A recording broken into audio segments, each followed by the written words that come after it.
আসসালামু আলাইকুম। Vision news 311 সবাইকে আবারও স্বাগতম। আপনারা জানেন যে ইতিমধ্যে আমি দেশে থাকতে ভিডিও বানাইতাম জর্ডান বিষয় নিয়ে। এখন সরাসরি ইনশাল্লাহ জর্ডান থেকে সব কিছু নিউজ দিচ্ছি। আপনারা যারা জর্ডানে আসার জন্য অতি আগ্রহী আছেন তাদের জন্য ভিডিওটি অনেক হেল্পফুল হবে। আপনারা নতুন কিভাবে জর্ডানে আসবেন, আপনারা তো কিছু জানেন না, না? সেজন্য আমি ভিডিওটি বানাচ্ছি কিভাবে আসবেন। আপনারা কোনো দালাল ধরবেন না, দালাল ধরছেন তো মরছেন। দালাল ছাড়া কিভাবে আসবেন সেভাবে আমি বলে দিচ্ছি। আপনি সর্বপ্রথম একটি পাসপোর্ট বানাবেন। আপনি যে জেলাতে আছেন সেই জেলা থেকেই আপনি পাসপোর্টটি বানাতে পারবেন। নিজ জেলাতে হোক আর ঢাকাতেই হোক পাসপোর্টটি বানাবেন। ইনশাল্লাহ পাসপোর্টটি হাতে পাওয়ার পরে আপনারা সরাসরি যোগাযোগ করবেন বইসেলের মাধ্যমে কিভাবে আসবেন। আর বইসেলের মাধ্যমে ডাইরেক্টলি আসতে পারবেন না, আপনাকে আগে ইন্টারভিউ দিতে হবে, পাস করবেন তারপর আসবেন। তো ইন্টারভিউটা দিবেন কোথায়? ইন্টারভিউটা দেওয়ার একটি জায়গা হলো কোরিয়ান টেকনিক্যাল ট্রেনিং সেন্টার। তার সাথে লাগানো আছে ফয়জুতুন্নেসা মহিলা কারিগরি প্রশিক্ষণ কেন্দ্র। এটি মিরপুর মাজার রোডে ওখানে অবস্থিত, দারুসালাম রোড, এবং আমরা বলি মাজার রোড।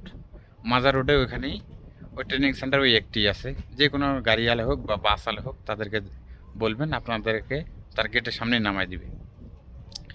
আপনি ঢাকা শহরে যে কোনো লোকরে জিজ্ঞাসা করলে ঠিকানাটি দেখে দেবে, ইনশাল্লাহ সমস্যা নেই। আপনার ঠিকানা অনুযায়ী আপনারা ইন্টারভিউ দিবেন। ইন্টারভিউ দেওয়ার জন্য আপনি পাসপোর্টের সাথে নেবেন 4 কপি রঙিন ছবি, আপনার ভোটার আইডি কার্ডের কালার ফটোকপি, এই পর্যন্ত কাগজপত্র নিয়ে আপনি ট্রেনিং সেন্টারে উপস্থিত হবেন। সকাল 8টা থেকে বিকাল 5টা পর্যন্ত ট্রেনিং নেওয়া হয় বা ইন্টারভিউ নেওয়া হয়। দেখবেন যে ওখানে যাওয়ার পরে অনেক কোম্পানির প্রতিনিধিরা ইন্টারভিউ নেওয়ার জন্য বসে আছে। আপনি যে কোম্পানিটা আপনার ভালো লাগবে সে কোম্পানিতে ইন্টারভিউ দেওয়ার জন্য লাইনে দাঁড়াবেন।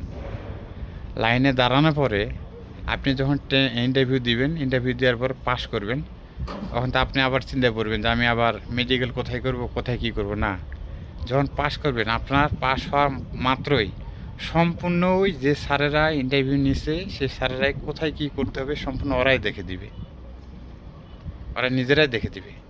আমি 100বার বলি বা এখনও বলতেছি, কোনো দালাল ধরবেন না, দালাল ছাড়া সব কিছু করবেন। তো যাক, মেডিকেল আপনারা কোথায় করবেন সম্পূর্ণ ওরা অ্যাড্রেস দিবে, ওই অনুযায়ী মেডিকেলটি করে নেবেন। করে নেওয়ার পরে 2 থেকে 3 দিনের ভিতরে আপনার মোবাইলে মেসেজ আসবে যে আপনি মেডিকেল ফিট না আনফিট। আপনি যদি ফিট হন তাহলে মাশাল্লাহ আলহামদুলিল্লাহ, আর আনফিট হলেও বলে দিব ওরা মেসেজের মাধ্যমে। পরবর্তীতে আপনি আপনার চিকিৎসা করবেন ফিট হওয়ার জন্য।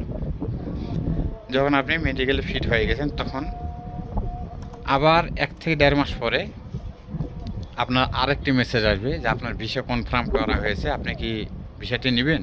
আপনি যদি ভিসা গ্রহণ করেন তাহলে আপনি কনফার্ম। তা আপনার ধরেন ভিসাও গ্রহণ করছেন, কোথায় গ্রহণ করবেন, কোথায় যাবেন সম্পূর্ণ ওরা মেসেজের মাধ্যমে ঠিকানাটিও দিয়ে দিবে। তাহলে এখানে তো দালাল কোনো প্রয়োজন নেই, আপনার মোবাইলের মাধ্যমে আপনি সরাসরি নিজেরাই পাচ্ছেন। তো যাক, আপনি ভিসাটিও গ্রহণ করছেন। তার 1 থেকে 1.5 মাস পরে আপনার আবার টিকিট আসবে। 2.5 থেকে 3 মাস সময় লাগে জর্ডান আসতে গেলে, বেশি সময় লাগে না। তা আপনার যখন টিকিটটিও কনফার্ম হবে, আপনি যে জায়গাতে ভিসাটি গ্রহণ করছেন সেই জায়গাতে আবার টিকিটটিও আপনি পাবেন। টিকিটটি পাওয়ার পরে আপনাকে 2 থেকে 3 দিন বা 4 দিন থেকে 5 দিন সময় দেবে আপনার ফ্লাইটের জন্য।